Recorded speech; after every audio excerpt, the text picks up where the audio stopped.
gugustuhin mo, pagpapasyahan mo ang bawat desisyon. Pero bago mo aksyonan yung desisyon, kasi inalam mo, sumasang-ayon ba ang Panginoon? Hi, Langga. This is Jeric. And this is Apple. Welcome to the Langga Speaks podcast. Join our beloved conversations about God's love and joy.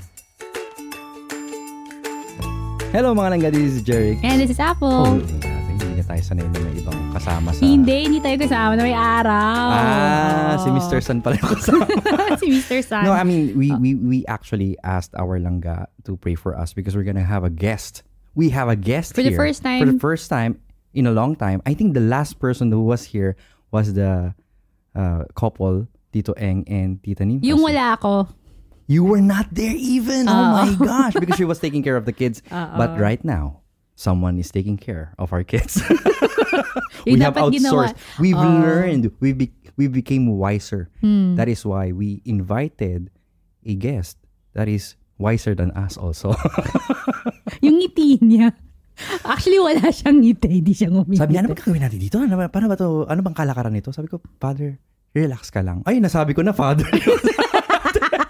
Actually, invite namin siya kasi magkukumpisal ako mamaya sa kanya. At saka kinokontrata yata siya ni Apple for a blessing. Oo. Pero before all of that, let me give a proper introduction to our guest. Ayusin mo ha. Yes, of course. Ayusin mo ha. Oo, minsan lang tayo mag-guest. Roll out the red carpet. Okay. Sino siya? Our distinguished guest is from the land where we hail from. Ay, hindi ka pala galing dito, no? Galing ka pala. Technically, my passport is. Okay, fine. And technically, I was born there. Kaya pasok pa rin. Sige, iisiyan ko lang kasi tinatawanan na tayo ng guest natin. Ayusin mo. Wag mo introduce. Ayusin mo ang kasi yung ating pag-intro guest mo. lang naman ano lang naman siya. Siya daw ang ayun na po. Umaalis na po. Sige na nga, iisihan na lang natin. Our guest for today is of course from the Order of the Capuchin. Diba? OFM Cap to. Si Cap. And at the same time, of course, yung mga ini-invite natin dito, matindi din. Kasi meron siyang may mga credentials. Degree. Yes, may of mga course. credentials siya. Hello. Hindi tayo sino-sino lang, no? We have someone here who has a degree on theological studies. Yeah. Wow. Kaya yung mga tanong nyo sa amin, mga Langga. So he studied on studies about theology. He studied on studies about theology. Yes, of course. Diba theology is already a study of? Yes, matindi. Ganon katindi. Compound interest. And of course, he is an experienced instructor.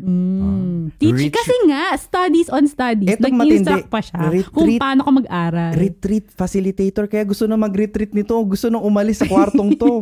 O ano-ano kasi pinagsasabi natin.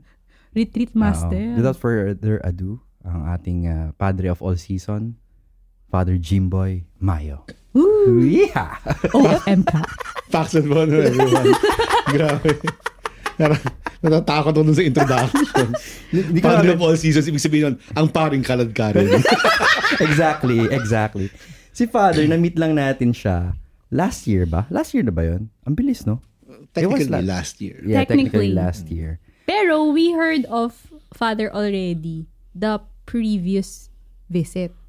Yes. Kasi diba pangatlo na po dito sa country? Yes. Yeah. So we heard of you in the first time na nag-mass po kayo sa Sa online St. ko Mary's. Sa online ko lang yata din siya nakita noon. So, napakadaldal naman ng paring to. Parang kailangan ko invite to sa Langga Speaks.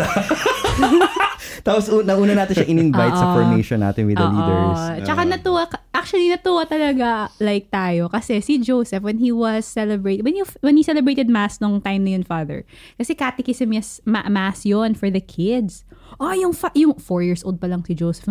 Nagulat kami kasi normally he was, Nana, is the mass done? Pero tuwang-tuwa siya sa homily, tumayo talaga siya at sumasagot siya. Guys, meron siyang avatar level na animation para sa catechism. Ganong katindi. Thank you, Father, for gracing us with your presence here. And thank you for having me. It's a joy to have met you the first time as well. But this is a new experience. First podcast mo to? First podcast. Indeed, I've done like online interviews, and so to those who are listening, you do not realize how much effort they have put up in Nakakabit na making puto mo. everything. The setup is professional. Wow! Salamat po sa mga Bayan, langga. dyan pa yung mga yung mga box ng anak namin. yung mga kinokolekta niya, True. ganyan. Pang Pokemon battles niya. So ano ang pag-uusapan natin ngayon, langga? It depends on you. You made the script. Oy, grabe. Hindi mo tinignan man lang yung mga notes natin. Actually, I So, must admit. Father, we just want to kinda unbox kasi we've been doing a series on the catechesis of discernment recently. Yun yung pinakahuli naming mahabang na series. Basically, we were unboxing yung homily ni Pope Francis on discerning and all of this stuff. And while we were doing that, may mga nag-email, nag-message about life's decisions. Di ba? Parang, ngayon kasi ang daming na-pause yung decision nila sa buhay. Yung iba parang, naku, nag-pandemic, kailangan ko pa bang mangarap? Kailangan ko ba magkaroon ng tamang bokasyon? True. Paano ko ba malalaman kung ano ito? But before all of that, we want to know the journey that you have with when it comes to this vocation of yours. Kasi recently lang din, nung last year namin kayo na-meet, parang first time mo magkasal din, 2022 lang din. Right? I was just recently ordained. Yun, that's what struck us the Parang sabi ko, most. uy, si Father, recently lang siyang father. Kahit mukhang 60 na siya. Parang batang-bata naman niya. To those who are listening, I look like a 60-year-old. I look 20 years older than I am. So you don't just see, you'd have to see my picture to believe. Yes. Then lalagyan naman kami ng picture para hindi na tayo mag-convince. There you go. So, how did you come about? Parang, what was your past life before? Were you really looking forward to becoming a priest? Have you ever been in love with someone? Or Mga did it take you ganyan. that long to study, the discernment, to study, to become a priest, ganyan? Oh no. Usually, Father, just to give you a background, yung mga nakikinig dito, iniisip nila, may magmamahal pa ba sa akin? Am I Ano ba, worth single loving? blessedness na ba ako? Magmamadre ba ako? Magpapari ba ako? Kakapakinig ko ng podcast na to, parang ayoko na mag-asawa. So, Ano yun. to? Hashtag Love Life Reveal ni Father. Yan. I don't know. Past life. I guess it's past life because it's a different version from what I live now. Pero I entered the seminary at 25. So the journey towards the priesthood, the actual ordination to the priesthood was a 20-year journey. But it shouldn't have taken that long. Ideally, it should have only taken around 11. 11 na yung, yun yung 11, average. 11 or 13. Ganyan. But I took a while. I enjoyed my life. I even in the order. There were times I did ministry work even before I got ordained. So, for example, after entering, I didn't immediately take vows at the third year. Parang November ako nag-vows. So, that was like 3.5 years. So, kailangan kong kainin yung Time na extra yun. time na yun kasi the formation year begins May eh. So yung parang first year level ko, professed level ko, instead of just 1 year, it became a year and a half. So yun, may extra, may hidden 1 year na nakatago na doon. And then instead of just taking 4 years, I took an extra year because of I studied philosophy immediately. I took an extra year because I did charism year extra. May mga ganong insertions, like parang nalilengthen. And then even during my theology, I took a gap year between my second year and my third year. Parang may break. And then after that, after graduating from theology, I didn't immediately get ordained a deacon. So I took 2 more years before I applied for diaconate. And then another 2 years, or almost 3 years before I applied for the priesthood. So all in all, when you add that, nadagdagan pa ng 5 years. So yung original 13, naging 18, plus yung 2 extra years na nadagdag. So it was a 20-year journey. What would you do in those gap years? Kasi like, for example, diba, in the West, yung style ng gap year before parang before you enter university or before you start work. So yung gap year, kung ano yung ginagawa mo. So did you step out of the seminary or you were still considered as part of the seminary? I actually get asked that question a lot kasi to some people, there's a year where they're asked to leave the seminary. Because? And in the Philippines, that sometimes is part of the program for some diocesan seminarians because they enter as high school students, proceed to college level, and then postgraduate level. And somewhere along the way, they might not have really explored who Life they outside. were. So they're given a gap year, not to be tempted, but to really see whether their discernment, and since for that's a them. topic, is complete. Have Pero you- bawal sila magka-girlfriend doon sa gap year. Oh, that's part of the journey. It's not a requirement, but then again, if Oh, you marami feel ako that's kilala no dati. Yeah, if Mga karibal that's ko, mga part of- seminarista. Hindi you know, Hindi sa'yo. Okay, kasi tumitingin ka sa akin eh. Bakit ako affected? yun, ako, huling-huli. Oh. Huwag ka magkatanong ng mga bagay na ayaw mong sagot. Anyway, so yun. Ang nangyari is, but for Capuchins, hindi ganon. Kasi we encourage people to come in second year level college. So ngayon, it's the grade 12 graduates. So more or less, they know of the world already. And so we more or less trust that they can enter into formation. The gap year I took, I had to take for reasons not related to the topic.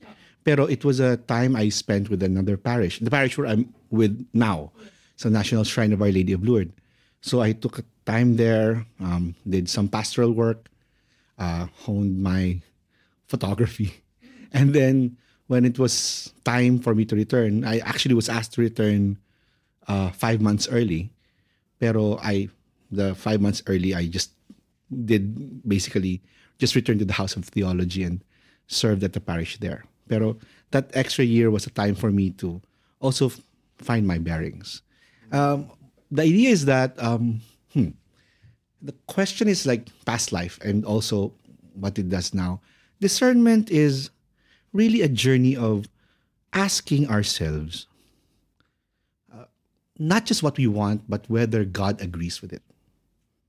The questions you brought forth at the beginning of this chat were really important and they're really heavy.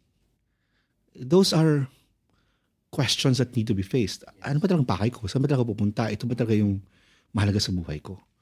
And those must be confronted individually.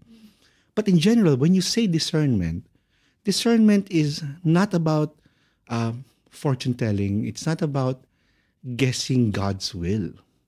It's actually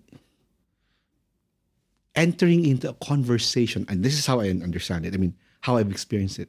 It's entering into that conversation where you no longer live life by yourself.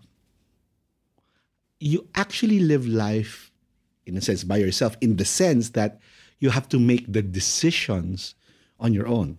Each decision must be radically made by yourself. Gugustuhin mo, pagpapasyahan mo ang bawat desisyon. Pero bago mo aksyonan yung desisyon, kasi inalam mo, sumasang-ayon ba ang Panginoon? It's not about, Lord, tell me what to do. I'll just follow. Because sometimes that's the easy way out. And usually, the prayer that we have is like, Lord, ito yung gusto ko. Paano mo ba ito gugustuhin? That's another thing. That's another thing. Usually, We ask God to bless what we want. Lord, bless mo lang. Kung mahal mo ko, pagbibigyan mo ako. Malanga, since we don't have Cam today, you should have seen the eye rolls. It was like 180 went to the back of Padre's head. I'm wondering kasi like you say, it's a 20-year journey. And in the world we live today, all of them wants an instant answer to their direction. Parang, Lord, ang tagal na. 5 taon na ako nag-aantay para sa boyfriend. Pero gusto ko mag-asawa. Pero ano ba talagang gusto mo? Bago masira ng loob yung mga nag-iisip magpari dyan. Para mas marami po yung mga gusto mag-madre. Yung mga yung 20 years na yun, akin lang yun. The second dimension kasi of the discernment part is that each discernment journey is unique to the person. Kasi although may template naman in the discernment journey in the sense that there are general rules, but just like any friendship, kahit alam mo yung tipo ng friend na gusto mo, pero bawat kaibigan, iba yung pakitungo mo sa That's true. kanya. So, just because, for example, mas malimit mo makaaway si friend A, pero nagkakasundo kayo. Tapos si friend B ay never mo nakakaaway, paminsan-minsan lang, pero lagi kayong nag-hit off together. It doesn't mean that friend B is better than friend A. They just have different ways of dealing with you. Pwedeng pareho mo silang gusto. Iba lang yung dynamic ninyo. Yung 20 years, dynamic ko yun. At yun yung struggle ko kay Lord, no? Pero, but I think ang mahalaga at the beginning is to entertain the possibility that not all our perspectives are the only perspectives to life. Kasi that was a key thing for me. A key thing for me was when I started visiting the seminary and I started asking the tough questions I had in my heart, the brothers never told me that my previous answers were wrong. They just offered me a different way of looking at the questions. They just reframed the questions. And I had to find the answers myself anyway. At yun yung isang naintriga ako na, hindi naman mali yung unang tanong o yung unang mga question ko sa buhay. Iba lang pala talaga yung maaari kong buksan na pananaw sa paghahanap ng sagot. Like, ano bang saysay ng buhay? Merong pag-asa ang pagbabago, for example. At ang punto doon is, napakahalaga ba lagi na ang pagbabago ay nanggagaling sa labas? Hindi ba dapat manggaling muna din sa loob? Yes. Di ba? Yun lagi yung tension eh. Why would I bother change when everybody else is horrible? Or nagaging ganito lang ako because of my surroundings? Pero yung napag-isipan naman natin na ano man yun nasa paligid, ang mahalaga ay ako at ako'y maging mabuti. So this radical clinging to idealism without expecting things of others. Diba? Kasi pwede kang maging idealistic, tapos gusto mo baguhin mo lahat. At i-insist mo magbago lahat. According to your worldview. Or pwede kang maging idealistic, unahin mo yung sarili mo, tapos parang unti-untiin mong ayusin yun sa paligid mo, maayos man yan o hindi, basta binigay mo yung effort mo, okay ka lang, chill ka lang. Kasi ang mahalaga, you're trying to be a positive influence in the world. So, it's really a matter of mindset and mentality. Parang ganon. Nung naisip ko na hindi pala kailangan pananaw ko lang ang mahalaga eh. I can actually open up the answers to my questions in different ways. Then I started to understand, ano ba talaga yung, hindi man ano yung talagang tama, pero so ano talaga yung gusto ni Lord? Right? That's when they asked us to discern. And for our journey, discernment was, actually, decision-making is important eh. So I think it's just shoot. No, kasi na-encounter ko din yon in Ignatian spirituality. Yes. Where you make a decision first. At least kung ikaw lang, ano ba sa palagay mo? Then you bring that decision to prayer by asking, Lord, do you agree? Hindi yung don't you bless this, pero do you agree? And then look into your heart whether you sense that God is saying yes, not by signs, not by rainbows in the externals. sky, No. not by 13 doves na white and one na black. No. Kasi pag usually nakakausap namin, ganyan yung parang, kasi parang binigyan ako ng sign ni Lord. Nakapag-decide siya, pero then, meron din siyang self-imposed sign na, pero nakapag-decide na ako, let's say, nakapag-decide na ako na iiwan ko na siya. Pero then, nung paglalabas na ako ng bahay, parang nakakita ko ng kalapate. Iba yun. Is this a sign of peace? Is this a sign of peace? Kailangan ko ba siyang balikan? Correct. Hindi, pag ganun, babalikan mo dun sa discernment. Pero, minsan kasi, yung iba nagsabi nakaharap na silang sign kasi nakapag-decide sila. And I think, in some cases, they already discerned it was God's will. And the sign becomes a confirmation. My point is, sometimes, the confirmation is not necessary. Minsan nakakaduda pa nga. Pag ni-reverse mo eh. Pag ni-reverse mo pa nga eh. Like for example, Lord, nag-decide akong pumasok ng seminaryo. Tapos nung pinagdadasalan ko, parang tama yung kutob ko eh. Parang kahit marami akong iiwanan, parang tama. Tapos biglang, paglabas mo, may dumating na mas magandang offer na trabaho. Parang, Akala ko Akala babae. ko magandang babae. Ay, may kwento ako. Kasi naman, love life ko babae. I review. love you. Hindi, it happened when I was a novice. And the novitiate is this parang big Pinoy Big Brother house. Wow. Yeah, seriously, where you don't leave unless absolutely necessary. Okay. And they train you in silence, prayer, and the strictest application of our way of life. So, austerity, poverty, humility. This is because you're a Capuchin. Yes. So, Okay. yung in the Capuchin flavor. Yes. Parang they make you embrace that as strictly as possible to see whether it resonates with you. In that season of your journey. Oo, kasi parang ang mangyayari doon is after that, even if some aspects of your life relaxes because of necessity, Yes. even if those aspects which relax are removed and you go back to the basic minimum, it would not be so different, right? So sanay ka na with the worst. So any improvements It's just bonus. is just bonus. Parang ganyan.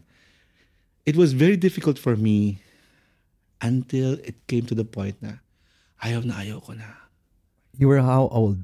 At that time, I was 27. No, 28. 28. Suko na ako. Suko, Lord, ayoko na. It's like, I'm going home. I cannot take this. I don't think this is for me. And I was just praying that in the chapel. And then there was an insight. And I've learned to listen to God's insights. Not because I'm a holy spiritual person. Pero napapansin ko kasi that sometimes God speaks back to you by an insight that sounds like you, but But it's a it's not you. different flavor. Yun.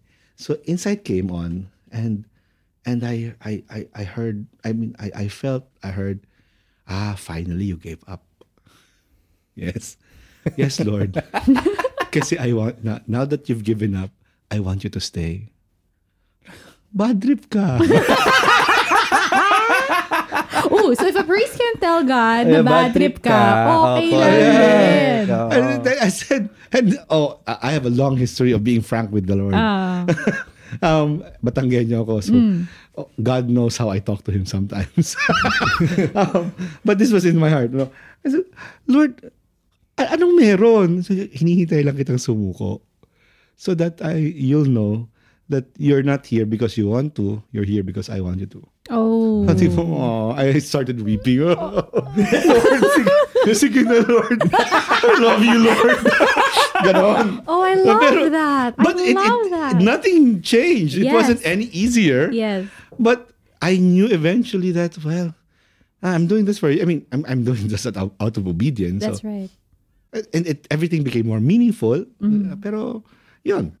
I love that. And then I made finally vows. And Yes. we had a retreat. And in my heart, This is your final vows. no, first vow. The first vows. vow. Okay. The first of there are supposed to be 4 years of temporary vows. Wow. I think I took 7. Wow. But 4 Overachiever years. talaga si Paz. In-extend yung temporary. So taon-taon magre-renew ka. Okay. So nung sa first, sa puso ko, na I will say 1 year, but in my heart, I feel the Lord is calling me here. So pagdating dun sa vows, sabi ko siya, I promise to live my vows in chastity for a period of 1 It's year. 3 vows, right? Yes. Okay. To the praise of God Almighty. I, so-and-so, ganyan. Maybe formula yun Yes. Promise to live in obedience with nothing of my own and in chastity for 1 year. Ganyan. Instead of saying, I said 1 year, but in my heart I was saying, for the rest of my life, Lord. I love Yan. that. So, yan. So, and then afterwards, I was assigned at the Capuchin Retreat Center in Lipa. Sana hindi nakikinig yung sinasabi ko dito. Mga langga. May mga taga-Batangas ba dito? Okay, hindi ko sasabihin kung anong school siya. Okay, no. Okay. Pero isa lang pala yung sa Lipa. Hindi, isa lang. Pero yung, basta malalaman nyo, Okay. I will try to make it as anonymous as possible. Okay. Napatak na ang ulan. So, I think 6 months into that first year, yun yung naging 1.5 years kanina sasabi ko. So, first 6 months into that, I was trained in retreat facilitation. There was a school that would send all their sections for grade 6 and hindi pa K-12 nun and 4th year high school retreats to our retreat center. And then even some of the mid-year retreats for for the first year, second year, third year high school. So they would all send them there. So linggo-linggo, there was like 2 or 3 months na Iba-ibang school na tahanan. yung Oo. nakabook na yung school na yun.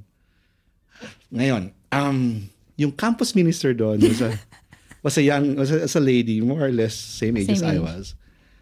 Kasi it was a Catholic school pero hindi diocesan run. So, hindi mga pari yun. So, the coordinator for campus ministry was a lady. And she was always there, accompanying the classes. Ay, ako yung facilitator. So, malibig kami nagkakwentuhan. Para bang hindi ko napansin after a week. Parang saya-saya kausap. Ang saya niya kausap. Pero wala lang. Kasi professor ako, naka-brown na ako. Meron akong cardinal na. Exactly. Ganyan. So, wala lang. Masaya. Para bang natutuwa ako kasi parang feeling ko nakahanap ako ng best friend. Wow. Ang sarap na feeling. Naku, Fads, maraming makaka-relate dito, yung mga parang best. natatapos yung... Nakakais yung mga ganyan, mga sobrang- label, mga best friends, kasi ang sarap sobrang- kausap. Ang sobrang cliche, yung mga parang, yung kaya niya tapusin yung sentence mo. Oo, yung ganun.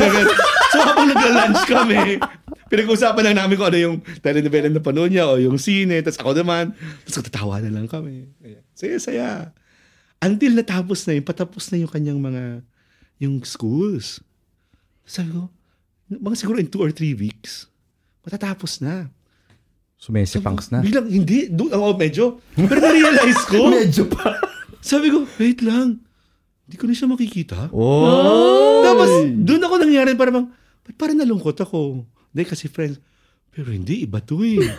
So, doon ko napagtanto, kaya pala falling in love, o kaya nahulog. Kasi hindi mo pa talaga siya sadya minsan. Oo naman. Nahimasmasan ka na lang. Ay, malalim na pala. Let's na tayo dito. Lubog na tayo dito, Chong. Parang ganyan. What's masmasan? May mas you come into your senses. Yeah, Okay. come to your senses. Subsensya ka na, Pads. Kailangan may instant Sige. translation. So, ganun. Kala ko kasi touch. No. So, parang friendster pa lang nun. So, parang kahit friends kami. Yes, you. So, nagagawa kayo ng testimonial. Alam. Yung may coding pa. Yes. But the thing is, I felt so bad. Sabi ko, hala Lord, bakit ganito to? Parang lokohan to? Kasi parang, pinaibig mo ako sa novitiate. Pinasagot mo ako. Pina-oo mo ako. Tapos, ipinangako ko yung sarili ko sa'yo. That's within 6 months, 6 to 8 months, padadalhan mo ako ng babaeng kung nakilala ko lang sana siya before ako pumasok. Oo, hindi na ako pumasok. Oo. Ano to, lukuhan? Nalabas ako, ganun. Parang pinag-brother mo lang ako, tapos wala pa ako 1 taon. Lalabas na. Ikaw Naka-bad-trip ka. Naka-bad-trip ka. So for like 2 or 3 weeks, that was my prayer at the end of every mass. Luluhod muna ako doon, di ba? Parang nagdadasal. Pero sa loob-loob ko, ano ba yan, Lord? Ganyan. So parang bang, lolokohan lang ba tayo? Ganyan. Again, the insight, after a while, there was a moment of peace. After I said everything, I usually take a moment. I sigh. Magbubuntukin nila ako. I always end my prayers with, bahala ka. Bahala ka. Ganyan. That's the only thing I found out in the novitiate. Every time I was worried about something, I say, bahala ka. So, yun. And then in that moment, before I said, bahala ka, an insight came to me and said, alam mo kung bakit ngayon lang siya dumating? Kasi hindi siya para sa'yo. Kasi kung para siya sa'yo, matagal ko na siyang pinapunta. And para maltutunan mo na pag umuo ka sa akin, hindi ka sa iba. Iyak na naman ako. Bad trip ka! I love you, Lord! Kahit bad trip ka, I love you pa rin! Ganon! Grabe. Yun yung second lesson ko sa kanya in a span of 1 year. But I'm just wondering, how were you able to have that insight? Kasi siguro yun yung missing piece sa karamihan sa amin. Including myself. Parang, how do... Galing kasi crystal clear. I don't know. But that was an insight. That's why I say, I don't purport that God speaks to me. Yes. But I think He tries to speak to all of us by insight. And an insight that you'd never think would occur to you. Parang ikaw pa makakaisip mo ganun. Yung mga journals ko nga, pag binabalik-balikan ko, may mga isip, uy, naisip ko to. Galing ah. Seryoso. Yung parang kahit mayabang, wow, pang international theology ang dating. Parang ganyan. Parang ang deep nito na parang, ako nakaisip nito. Wow, tindi mo tol. Right? Yes. Hindi ko ma-imagine yun. And I really strongly believe that such insights actually can come to our lives if we really genuinely open ourselves up. And it's with the sincerity of, yun yung unang tinuro sa amin with the sincerity of listening and doing God's will. Yung hindi, yung gusto mo lang ikaw yung makinig. And that was the scariest thing for me when they were trying to teach us how to pray.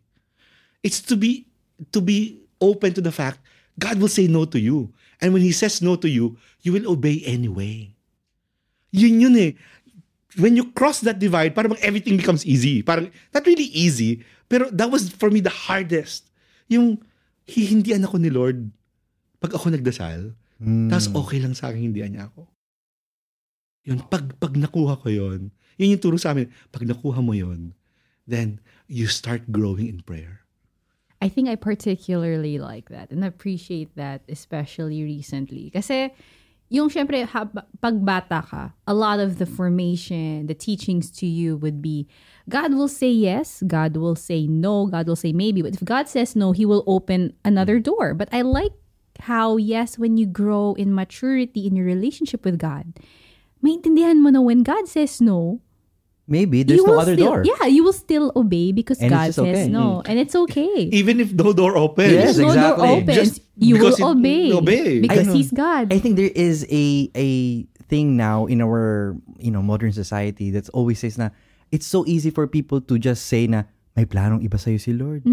Yung tipong okay lang naman no kasi may iba namang pintuan. Pero in reality, things are bound to end in a certain way. Yun na talaga end. Yung dead end na yun eh. Walang pinto doon. Walang pinto. Lalo kung hindi yun para sa'yo. Exactly. Stop trying to push I it. think that advice works when you understand that in the end, God will always have His plan. Yes. So, ibig sabihin, no, and sometimes we don't see it, we have to trust the process.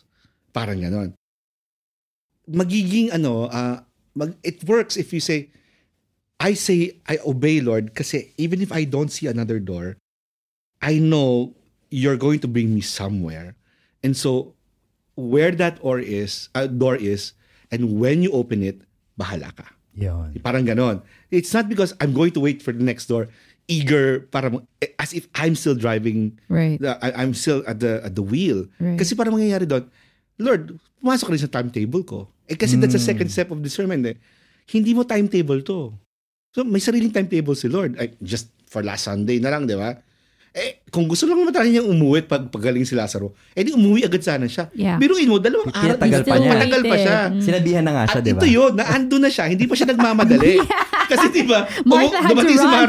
bumalik na nga si Martha, sinalubong sinundong pa. pa siya ni Maria, andun pa rin siya. Gaano siya kabagal maglakad? Lord! Baka nagkakape pa si... Baka.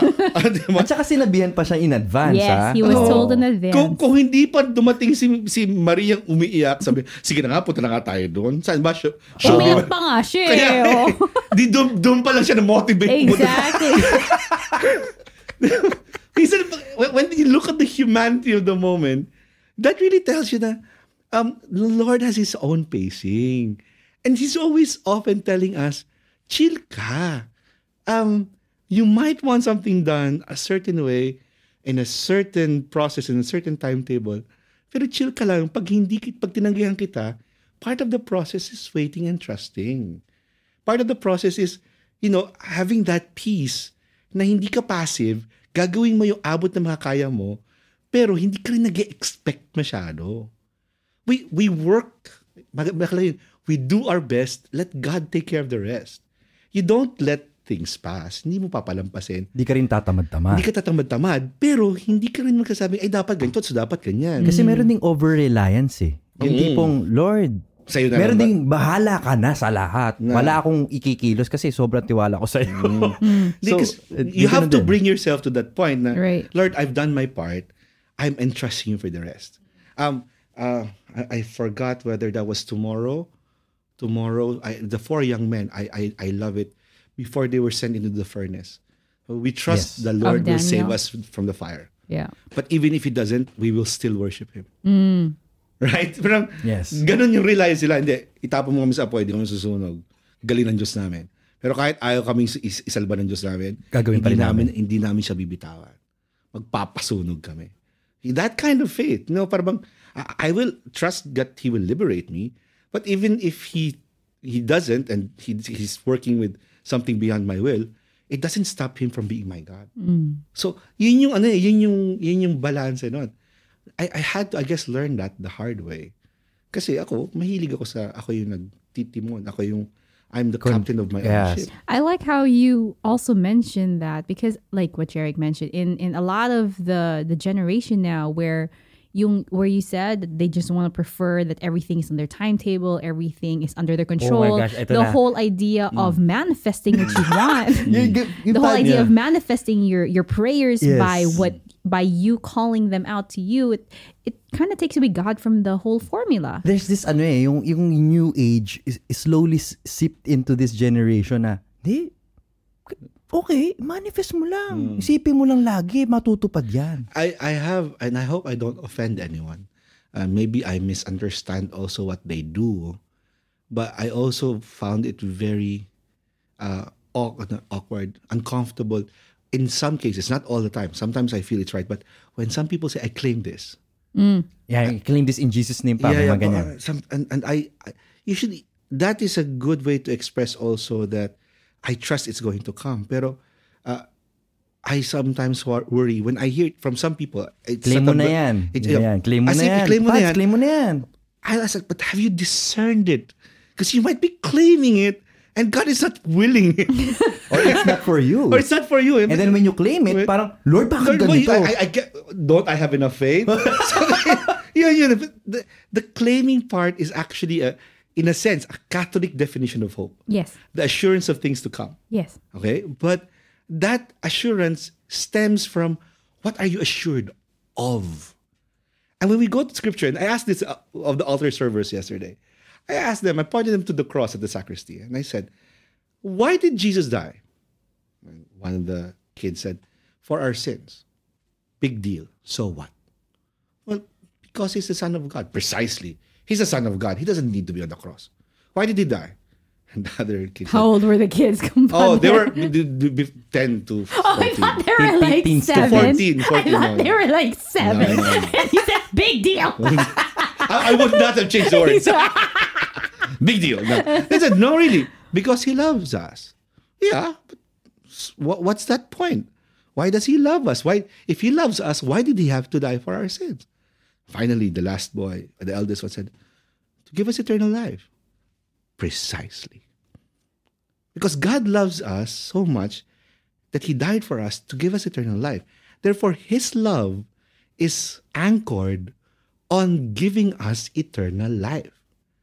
And sometimes when we forget that connection, That eternal life. that it's supposed to be eternal life, we start to think, if God loves me, then He should love me the way I want to be loved, right? And therefore, I set demands upon God how I want to be loved, and I start claiming the things that I believe should indicate God's love for me In this Right. lifetime. in this lifetime. Right. Right? And I think when scripture says claim it or hope as assurance of things to come, that's an assurance for those who are remaining faithful in Christ that they will have eternal life Yes. at the end of time, that they will receive all the things that they need on this earth to remain true to Jesus. Because it's not about being, pleasant or comfortable. I remember the promises of the apostles. I'll give you mothers and brothers and sisters and even riches. And then the parenthetics is, and persecution besides. Right? Because what he's saying is that the reason why it's there is because you'll be blessed, but you'll also have the realities of life. It's not just about the blessings, because these are going to be given to you because you are going to be living for me, including what it costs to live for me, which is persecution. And then it's by persecution you're purified. It's by persecution you show yourself to be true. And so at the end, if you are assured that you will survive all of these, then I will give you eternal life. Amen. Diba? Parang pag nawala yun pag nawala yun, mababahadro po kay Lord. I think ito yung yung John 14 verse 13 to 14. Ito yung mga nami-misuse na text. Verses, yeah. Na whatever you ask in my name, that I will do, so that the Father may be glorified in the Son. But the thing is, they only say yung whatever you ask in my name, that I will do. And then they cut it from there. They don't say that, they don't include that will glorify my Son. So, ang daming nami-misuse. Pag naputol. Kasi Twitter daw, may limitation. Lalo na yung Philippians 4:13. Nalilimit kasi yung character. Ikaw talaga. Ayun. Pero that's for me key. And that's part of the journey for me. Na parang, eventually, I learned that you just try to respond to the best of your ability at every step. And I realized ako, dun sa paglalakbay ko, may mga kapalpakan ako doon Marami akong mga kahinaan doon mga moments na I haven't grown well. And that's why I didn't want to embrace a priesthood immediately. Parang I wanted to check, can I actually do it? Or am I understanding it well enough? Sure ka ba, Lord, sa akin? Oy, yung mga ganyang hirita, magsawa ka, Lord. Remember sa Novitiate? Gusto mo pala, pag nagloko ako dito, kasalanan mo. ikaw nagpatagal sa akin dito. Tapos sabihin mo, oo. Tapos alam mo yung kapalpakan ko, magsawa ka. So, Pads, you entered 25. Have yung prayer life mo, has it always been like that? Oh, no. How did you go to that direction then? I was an agnostic for much of my formative years. Wow. Seriously, Oh yes, I remember that story because you were quite the expressive citizen. Yes, exactly. Of society. Ralista yata. Ako po ay isang taong kumikilo sa pambansa demokratikong kilusan. Kaya ko po pong ipaliwanag sa inyo ang teorya ng pambansang demokrasya. So what was that Shout out sa mga NDs dyan. Ayan na po tayo. So, Pads, ano yung naging, mo dun? Yung parang plot twist ng buhay mo? Parang, 25, sige, pasok ako. Try ko lang. Looking back, even during that time, I felt that I was an activist because I was motivated with some sort of altruism. I think young people, teens, will always have that altruistic streak. You know, when you're idealistic, you want to be so selfless, you want to change the world. You have a vision of a better life. And something that looking back, I realized parang lang may kulang. I mean, I was a very committed ideologue, but there was always something that held me back. I mean, what I mean is, I was never really sold out on atheism, because I was also trained in the sciences. Mm-hmm. I came from a science high school, and science never led me to atheism because science was such a beautiful, orderly, understandable system of beliefs. I cannot believe that it is random. It just evokes to me intelligence. So I said, maybe we might not know which God, but there must be some God behind all of this order. Everything, everything. Because this would not have been clockwork. I'm not talking about Earth. I'm talking about physics. I'm talking about gravitation. I'm talking about bonds in the subatomic levels. I mean, and how they mirror each other on different levels. This is just mind-blowing. The word wasn't there before, but now I'd say it's mind-blowing. Anyway, but it wasn't about that. So it was about something that I always miss out. It's about something that even the best socio-political theories can explain a lot of things, but I always felt I missed out on something. And it was encountering the works of Saint Francis. He had a work called The Admonitions. It was a series of small instructions about how to live life. I think I admonish you, blah, blah, blah. Is that the one? No. No, it's more like a I'm not sure whether it's part of it, pero the admonition is let the brother not take pride in himself when he is in a high position than when he is in a lower position. The admonition is also called the Canticle of Minority. It was explaining how Francis' understanding of being humble. Now that is interesting for me because when I read it, for some reason I said, this is key. This is about living a life where you're not thinking of yourself, you're thinking of the other.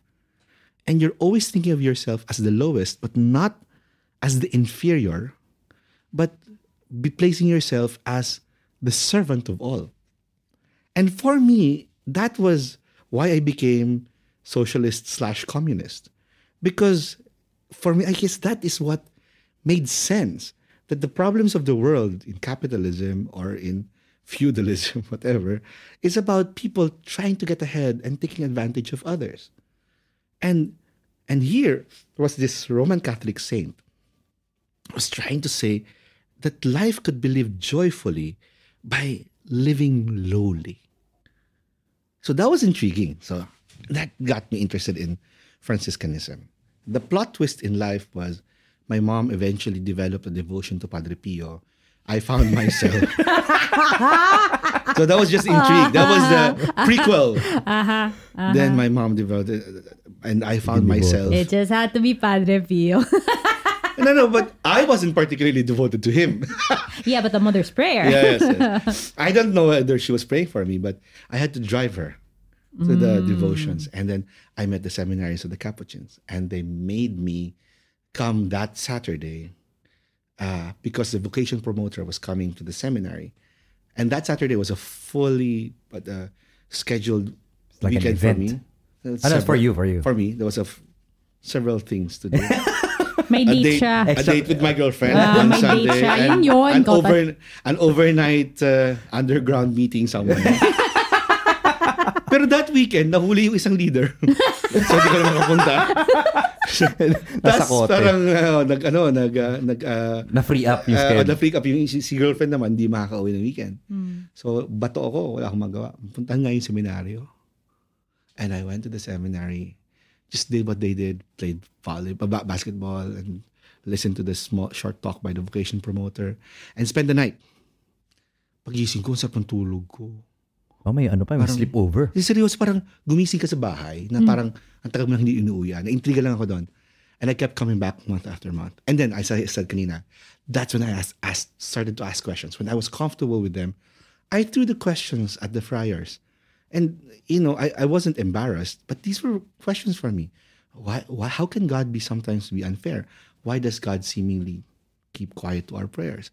What's the purpose of life? I mean, what's everything for? Why do we suffer?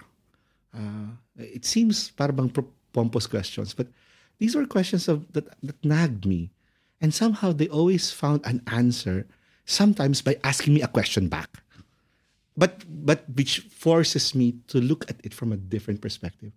And so, ayun. Yun na yung nagbago yung pananaw ko na, tama. Na-confirm yun ng first year ako.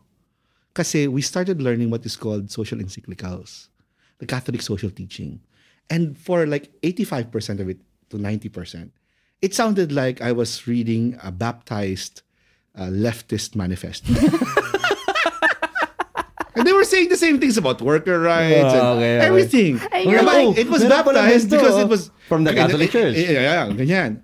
It had, ano yun? Ano tawag doon? When a work or manuscript is deemed acceptable to... May imprimatur. Imprimatur na siya. May nickel obstat. Exactly. At saka imprimatur. But there was one key insight that made me buy in 100%. Kung doon nung kumikilos ako, 99.9% lang ako. That 0.01, which completed the picture for me. This idea that the individual is a human person. Because in Hegelian and in Marxist scientific dialectics, yes. The person is a fruit of his political and economic background. So he's a thing. Yes. that can change based on his background and can be reformed. Kaya Whether that- they rise in the economic status and yes, change but political views. it change, kung kanilang mga natural instincts and interests, ganyan. Kaya may mga gulag di ba? I-reform mo siya. What's gulag? Before in the USSR, when you're considered you're an intellectual or you're bourgeois, Okay. they send you to work camps to experience what it is to be a worker. So you come back hopefully with the mindset of a worker in order to be more compassionate to a fellow worker. So it's basically you have to Mga langga, rethink. malupit tong may talagang meron na tayong subject. Pero I love this, though. but it's for the church. Yes. The person is a person, meaning that person is able to go beyond His social. his social and economic status. He's transcendent. There's something that defines him beyond his circumstances, and he's always individually responsible. So you could hold, for example, a greedy capitalist accountable not for being a capitalist, but for his greed. And you could imagine a capitalist who's trying to be as responsible with his position, balancing sustainability of his company, but trying to implement profit sharing and support that person and create a usage system where wealth finds its right purpose. And when you return humanity to, or the understanding that the person is a human thing, it becomes humanized. It's not just this class is first against this It's not class. categorized Ito na ikaw. according. And you're always Pinanganak ka sa ganitong fighting. pamilya, diyan ka na. Yan na yung Correct. yan na yung Yan yung future mo. problema ngayon Nagkukulayan tayo. Kahit ngayon Anong expression yan? Look at how, for example, kung paano aawayin ng pula, yung dilaw, yung pink. The same thing. You'd always find that. Kasi Categories. mayaman kasi kayo. Kasi burgis kasi kayo. Kasi bobo kayo. Kasi kayo yung... Ganyan. Wala kayong alam. Wala kayong alam. So, Labels. hindi tao kausap mo Kasi laking Dubai ka. May hugot ba dito hindi ko nalalaman? Lord, grant healing upon my wife. May nasisensa ko. Hindi, pero parang gano'n. And we stop looking at each other as persons we can convince. Right. And so, ayun, nung nalaman ko yun, hala, sabi ko, bakit hindi po ito tinuturo nung pag-grade school saka high school? Sabi ko, ganun talaga. Kasi sabi ko, kung nalaman ko lang po ito nung high school ako. Maga na po pumasok. Hindi naman, pero hindi sana ako hindi na sana ako nag-aktivista. Parang po, hindi sana ako nagkumilos. But do you feel that just like a random segue that can just take very, very, just because you're in the educational system, do you think that the current educational system fails to teach this in an effective way, which is the reason why a lot of children, the next generation, are not as informed of these things? I agree, because it's tricky to teach this without feeling afraid that you'll be stigmatized as politicizing kids. But and that's why. But in our school, for example, not to plug the school, but in one of our schools, it's actually a subject. A whole year, you'll have to study social ethics, and we put it at 10th grade. Because that's when they bridge off into senior high school. That's true. And we could trust them, and that to decide from themselves. Yes, to decide from themselves. And it will match with AP courses for that year. Aral ng Panlipunan. Yeah, Thank you. Social studies, which study also economics and social realities.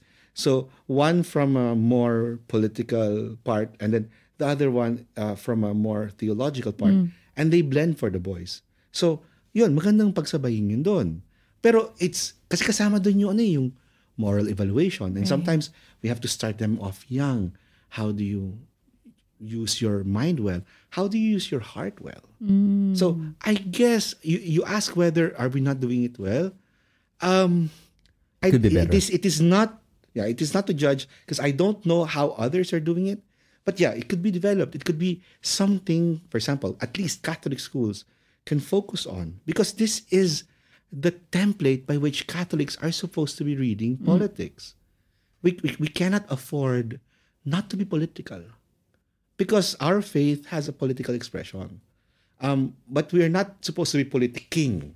So it has to be, it's Through merely that lens, kumbaga. yes, To see it through that perspective. yes, our Catholic faith gives us a lens to study social issues. And because we study social issues, our Catholic lens allows us to make Catholic inspired political opinions.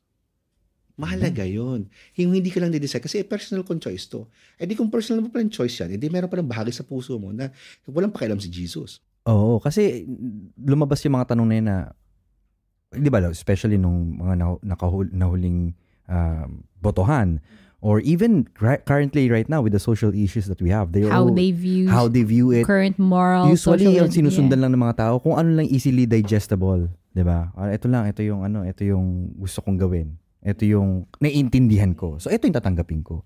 But they never realize that we have the tools, we have been given the tools by the church through the scriptures as well to really, know life. And the church is not ignorant of these issues. Hindi na bago. Exactly.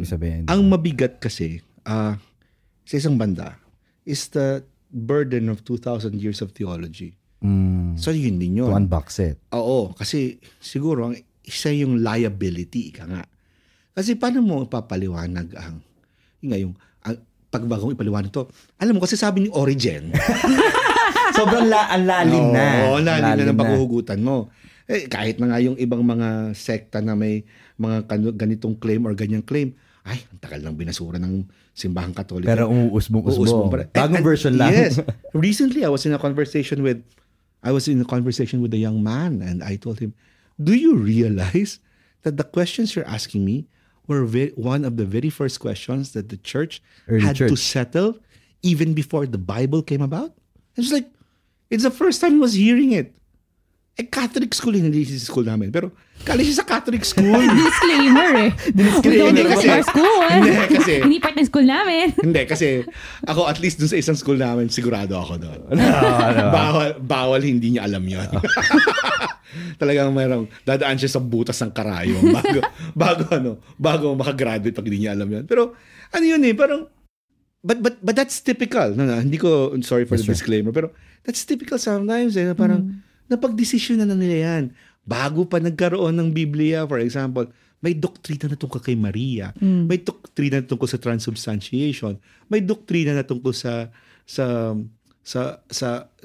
pagiging tunay na Diyos at tao ni Kristo. This was all there before the Bible. So don't be afraid sa mga langga na nakikinig ngayon. Don't be afraid to challenge your faith as well. Kasi in this age of information, you have to dig up. Kaso dapat maging maingat kayo. Kasi baka naman halungkat ng halungkat, tapos ang pinapanood nyo pala, hindi pala katiwa-tiwala. In an age of information, meron din inundated tayo with false information. Maraming nandyan. Siya sa atin yung sources. Like one time, I was randomly, it popped up into my newsfeed about this video na the Catholic Church took 7 books from the Bible. Parang ganyan. Sabi ko, kailan kami nagtanggal ng libro? Sabi ko, kami nga yung bumuo.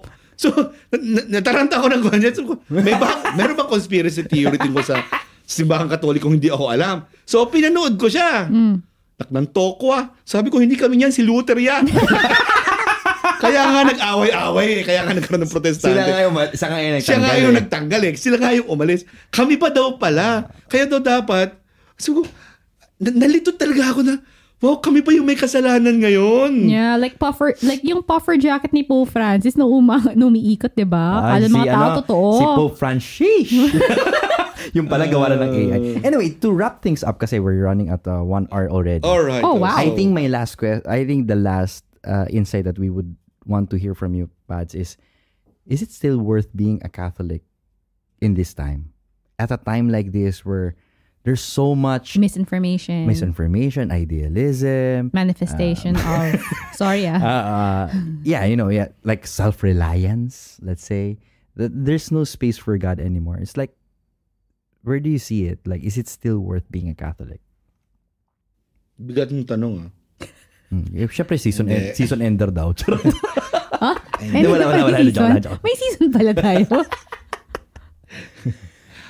Bago tayo mag-ramen. Wow, yummy. I think Catholics thrive in moments of persecution. I was speaking with one of the friars who said, maybe we need to be persecuted again in order for us to understand what it means to be Catholic. Yun. Kasi baka daw nasanay na tayo dun sa legacy ng katotohanan at saka alam nating tama tayo. Tapos feeling natin entitled na tayo na paniwalaan. And we no longer have to fight for it. Parang gano'n. Kasi pag sabi mong relevant pa bang maging Katoliko, and I'm sorry for making the apparent equivocation, parang para sa akin, pag narinig ko yun, parang tita mo, relevant pa ba si Kristo? Hindi naman porque Katoliko at Kristo is the same, but the thing is, what's the alternative? If we say, hindi na relevant maging Katoliko, so, asan na si Kristo?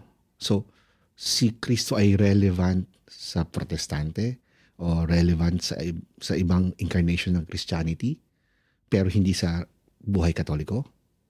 So, are we asking the relevance of the Catholic spirituality and not the Catholic faith? Yun eh.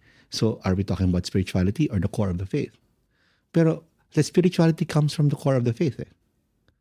Parang it cannot be divorced. So, kapag nawala ng saysay, yung Catholic spiritual practices, yung Catholic religious practices, baka nawawala na yung understanding doon sa pinag-uugatan niyang faith or spirituality. Diba? Isang tanong yon. O kaya, kapag ayaw mo sa Katoliko kasi outmoded siya kasi ang conclusions of the faith no longer par with your political or contemporary beliefs about politics. So, nawala ng relevance, hindi dahil nawala ang katotohanan, kundi feeling mo, mas pinaniniwalaan mong totoo yung mga makabagong pananaw. Hindi na si Kristo. So basically, the question will always boil down, where is Christ? Diba? And whether what we're asking is, na-divorce ba si Christ dun sa ginagawa? Like, do you go to Holy Week preparations because you just have to?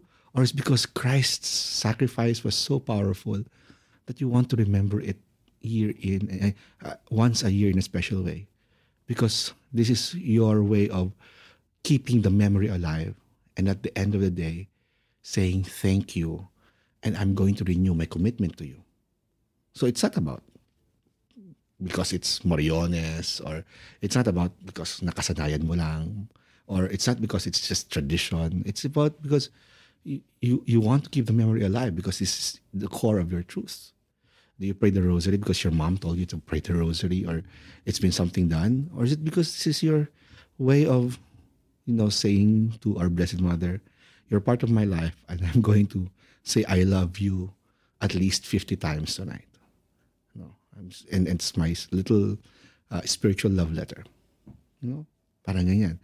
Sometimes we're told that we have to memorize and meditate upon the rosary. Fine. But I sometimes pray it like, Hail Mary, full of grace. Why am I doing this? Oh, I'm saying to Mama Mary, love you, love you, love you, love you, love you, love you. Right? So once in a while we need to recapture that. So I think the Catholic Church is relevant, but the Catholic Church needs to proclaim. The Catholic Church needs to express, and it's not to proselytize. Sometimes when the moment of preaching comes, I think the Catholic Church needs to embrace that again. But I'm not saying that it's the only thing she needs to do. She needs, at her hands now are so many more ways of communicating other than proselytization, other than, preaching and threatening people with damnation. There are which ways, caused a rift hundreds of years ago. Well, it was just they were selling kasi indulgences. But the thing is, on both sides naman, damnation was an issue. True. Of course. How to not be damned lang naging issue. Kung sino mas magandang version. So, pero we have interreligious dialogue, we have social media, we have podcasts. There are so many ways of reaching out and proclaiming truth. I mean, I commend you guys that even in simple conversations, you get to ask difficult questions, and that's one way. This is an important way. And Catholics need to be rooted in their identity and to be able to express it without fear. And when they do that, and they always pointing themselves to Christ, always making sure that Christ becomes part of the conversation. Amen. Malaking bagay yun. Amen. Thank you, Pads, for that. Any last thoughts, Langga? No, I enjoy conversations like these. Like when I get to learn not just yung like it's not just my soul that's fed, but my brain that gets fed as well. Yes. So So, I love conversations like these. Buti na lang nagkaroon ng brain ngayon yung Langgas. Grabe naman. Kasi minsan puro puspiks lang eh. But Pads, maraming salamat. Would you like to invite our listeners where they can find you? Oh my. Should I? Yes, of course. Mag-enroll na daw. mag-enroll na po kayo. Ganon. No. I only recently I tried to be on social media more because there was a time when I didn't have time to do it. But some of my homilies are in YouTube. So youtube.com @JoeEdMayo. Joe Edmayo. Edmayo. So JoEdMayo. So the same handle will be used for Instagram and Twitter. So that's And at Joe Facebook. Edmayo. Joe Edmayo. We'll put it in the show notes Yes, para we hindi will. kayo maligaw. Ay, sinabi namin, Father Jimboy, baka malito sila. Bakit nga pala Jimboy? Oh my. The JEAM, that's actually JEAM. And those are my initials. Ah, Jose okay, Eduardo okay, A. Mayo. okay. I come from that. Jose Eduardo. Yes, again. Yes, Estoy Jose Eduardo. Kita Marimar. Ala, kanina ko i-drama. Tapos Filipino telenovelas ngayon. Mexican. Marimar, kalok. Maraming salamat mga Langga. Please keep Father in your prayers. Yes. Alam mo nga, mga priest natin, kailangan nilang dasal natin Super. din. Diba? Please. Hindi naman porket tayo nang hingi ng dasal sa kanila, hindi nila kailangan ng dasal. Papakumpisal ka nga daw. Oo nga pala, Dito sa may magpapakumpisal booth. pa ako dito sa aking vocal booth para naman may feels. Bubutas mo ba to? And maraming salamat sa mga nakinig ngayon. It's a wonderful conversation, Father. Thank you so much for that. And thank you so much I also, I feel, Apple, for being here. Thank you din for inviting me. Salamat din. Thank you for thinking of me, di ba? Yes. Kasi last time nag-guest kami, wala ako eh. No, but I also personally, it helps na paano na palapit na yung Holy Week. So it gives me things to ponder on and to pray about. Maraming salamat mga Langga. Hope that we can hear back from you. And if you have any message that you want us to tackle, or you have any questions, or just a simple email, please do email us at langgaspeaks@gmail.com. This is me, Jeric. And this is Apple. Always reminding you, na palangga ka sa Diyos. Diyos.